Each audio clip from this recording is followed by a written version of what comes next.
انوار الحق کاکڑ پاکستان کے پہلے پختون اور بلوچستان سے بننے والے دوسرے نگران وزیر اعظم ہیں۔ انوار الحق کاکڑ اب تک کے سب سے کم عمر ترین نگران وزیر اعظم ہیں۔ نون لیگ کے وزیر اعلیٰ ثناء اللہ زہری کے ساتھ بلوچستان حکومت کے ترجمان رہے۔ وزیر اعظم کے عہدے کا حلف اٹھانے سے قبل وہ سینٹ کی قائمہ کمیٹی برائے سمندر پار پاکستانی کے چیئرمین تھے۔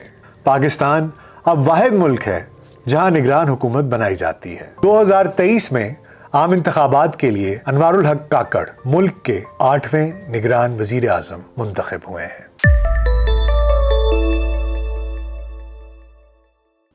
VLC پوڈ کاسٹ میں ڈاکٹر ناصر بیگ کے ساتھ خاکسار آپ کی خدمت میں حاضر ہے۔ پیر کو انوار الحق کاکڑ صاحب نے پاکستان کے نگران وزیر اعظم کا حلف اٹھا لیا۔ پہلے تو بہت سے نام گردش میں تھے، جن میں جلیل عباس جیلانی صاحب، تصدق جیلانی صاحب اور اسحاق ڈار صاحب کا نام بھی گردش کرتا رہا، لیکن آخر میں انوار الحق کاکڑ صاحب کا نام فائنل ہو گیا۔ انوار الحق کاکڑ صاحب کون ہیں؟ ان کا ایک مختصر سا تعارف آپ سے کرائے دیتے ہیں۔ انوار الحق کاکڑ پاکستان کے پہلے پختون اور بلوچستان سے بننے والے دوسرے نگران وزیر اعظم ہیں۔ انوار الحق کاکڑ اب تک کے سب سے کم عمر ترین نگران وزیر اعظم ہیں۔ تعلق بلوچستان کے پشتونوں کے معروف کاکڑ قبیلے سے ہے۔ 1971 میں بلوچستان کے علاقے مسلم باغ میں پیدا ہوئے۔ ابتدائی تعلیم کوئٹہ سے حاصل کی، کوہاٹ کالج سے انٹرمیڈیٹ کیا، یونیورسٹی آف بلوچستان سے پولیٹیکل سائنس اور سوشیولوجی میں ماسٹر کیا، پھر قانون کی اعلیٰ تعلیم حاصل کرنے کے لیے لندن چلے گئے۔ ان کے والد احتشام الحق کاکڑ نے اپنے کیریئر کا آغاز بطور تحصیلدار کیا، جس کے بعد وہ مختلف سرکاری عہدوں پر فائز رہے۔ انوار الحق کاکڑ کے دادا قیام پاکستان سے قبل خان آف کلات کے معالج کے طور پر فرائض انجام دیتے رہے۔ انوار الحق کاکڑ نے 1999 میں نون لیگ کی حکومت کے خاتمے کے بعد قاف لیگ میں شمولیت اختیار کی۔ ان کا شمار بلوچستان عوامی پارٹی کے بانیوں میں ہوتا ہے۔ بلوچستان کی سیاست میں پہلی بار 2008 میں منظر عام پر آئے اور قاف لیگ کے ٹکٹ پر کوئٹہ سے قومی اسمبلی کا الیکشن لڑا، جس میں کامیاب نہ ہو سکے۔ اس کے بعد نون لیگ میں شمولیت اختیار کر لی۔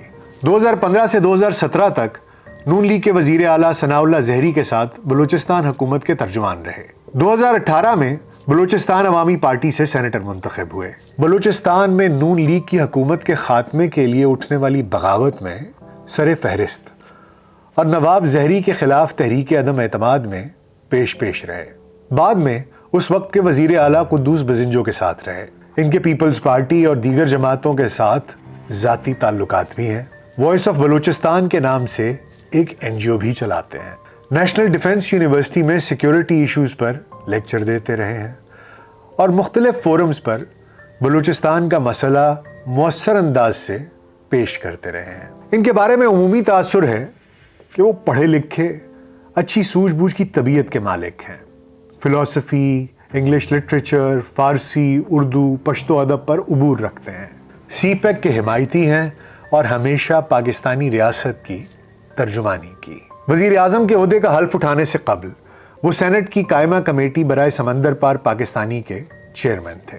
یہ تو انوار الحق کاکڑ صاحب کا ایک مختصر سا تعارف تھا، لیکن انوار الحق کاکڑ صاحب کی تعیناتی کے بعد بلوچستان کو ایک منفرد اعزاز حاصل ہو جائے گا۔ ملکی تاریخ میں پہلی بار 3 اہم عہدوں پر بلوچستان کی شخصیات براجمان ہوں گی۔ نگران وزیر اعظم انوار الحق کاکڑ اور چیئرمین سینٹ صادق سنجرانی دونوں بلوچستان سے ہیں۔ 16 ستمبر کو چیف جسٹس آف پاکستان بننے والے جسٹس قاضی فائز عیسیٰ کا تعلق بھی بلوچستان سے ہی ہے، جو اپنے آپ میں ایک منفرد اعزاز ہوگا۔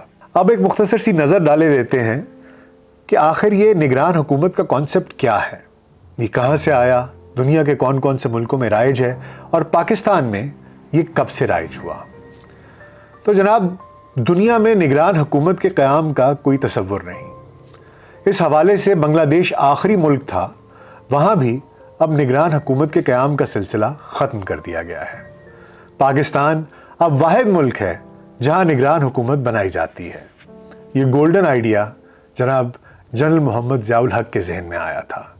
25 فروری 1985 کو انہوں نے ملک میں عام انتخابات کرائے اور محمد خان جنیجو ان کے وزیر اعظم بن گئے، جس کے بعد جنرل ضیاء الحق نے ایک صدارتی حکم جاری کیا جس کے تحت پاکستان میں پہلی بار نگران حکومتوں کا تصور پیش کیا گیا۔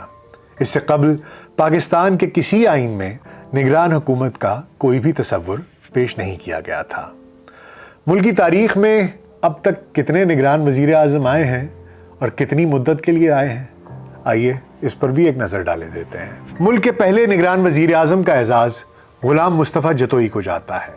ان کی نگرانی میں 1990 میں ملکی تاریخ کے 5ویں عام انتخابات ہوئے تھے، جس کے نتیجے میں نواز شریف پہلی بار وزیر اعظم بنے۔ بلخ شیر مزاری ملک کے دوسرے نگران وزیر اعظم بنے، لیکن ان کی نگرانی میں عام انتخابات نہ ہو سکے۔ 19 اپریل 1993 کو صدر غلام اسحاق خان نے 8ویں ترمیم کے ذریعے نواز شریف حکومت کو برطرف کر دیا اور بلخ شیر مزاری کو نگران وزیر اعظم مقرر کر دیا، مگر سپریم کورٹ نے نواز حکومت کو بحال کر دیا اور یوں نگران حکومت کالعدم ہو گئی۔ بلخ شیر مزاری صرف 39 دن تک نگران وزیر اعظم رہے۔ نواز حکومت اپنی مدت پوری نہ کر سکی۔ 1993 میں عام انتخابات کا انعقاد ہوا تو اس بار معین قریشی کو بیرون ملک سے لا کر نگران وزیر اعظم بنایا گیا۔ 1993 میں بننے والی بے نظیر کی حکومت بھی مدت پوری نہ کر سکی اور 1997 میں عام انتخابات ہوئے۔ اس بار ملک معراج خالد کو نگران وزیر اعظم بنایا گیا۔ یہ ایک عام آدمی تھے جو اس منصب تک پہنچے۔ 1997 کے انتخابات کے نتیجے میں نواز شریف دوسری بار وزیر اعظم بنے، مگر یہ حکومت بھی مدت پوری نہ کر سکی۔ 1999 میں جنرل پرویز مشرف نے نواز حکومت کو گرا دیا اور 2002 کے انتخابات نگران سیٹ اپ کے بغیر ہی مشرف کے دور اقتدار میں ہوئے۔ 15 نومبر 2007 کو ایک نگران سیٹ اپ تشکیل دیا گیا جس میں محمد میاں سومرو نگران وزیر اعظم بنے۔ ان کی نگرانی میں 25 مارچ 2008 کو عام انتخابات ہوئے، جس کے نتیجے میں پیپلز پارٹی کی حکومت بنی جس نے اپنی مدت پوری کی۔ 2013 میں عام انتخابات ہوئے۔ بلوچستان سے تعلق رکھنے والے میر ہزار خان کھوسو نگران وزیر اعظم بنے۔ ان انتخابات میں نواز شریف تیسری بار وزیر اعظم منتخب ہوئے۔ اس بار بھی نواز شریف بطور وزیر اعظم اپنی مدت پوری نہ کر سکے، البتہ نون لیگ کی حکومت نے مدت پوری کی۔ 2018 میں ملکی تاریخ کے 11ویں عام انتخابات ہوئے جس کی نگرانی کے لیے سابق چیف جسٹس ناصر الملک نگران وزیر اعظم مقرر کیے گئے۔ اس طرح اب 2023 میں عام انتخابات کے لیے انوار الحق کاکڑ ملک کے 8ویں نگران وزیر اعظم منتخب ہوئے ہیں۔ انوار الحق کاکڑ صاحب وزیر اعظم بن چکے۔ ان کے آگے ایک بہت کڑا امتحان ہے۔ معیشت کے اعتبار سے سوسائٹی پولیٹیکلی بہت پولرائزڈ ہے، اوپینینز بہت پولرائزڈ ہیں ہر لحاظ سے۔ مشکل دور ہے، 90 روز میں الیکشنز کروانے ہیں۔ ایسے وقت میں اقتدار سنبھالنا یقیناً ایک مشکل بات ہے۔ انوار الحق کاکڑ صاحب کا ریزیومے یا سی وی دیکھا جائے تو بڑا امپریسو ہے اور یہ امید کی جا سکتی ہے کہ وہ ان معاملات کو بطریق احسن ادا کرنے کی کوشش کریں گے۔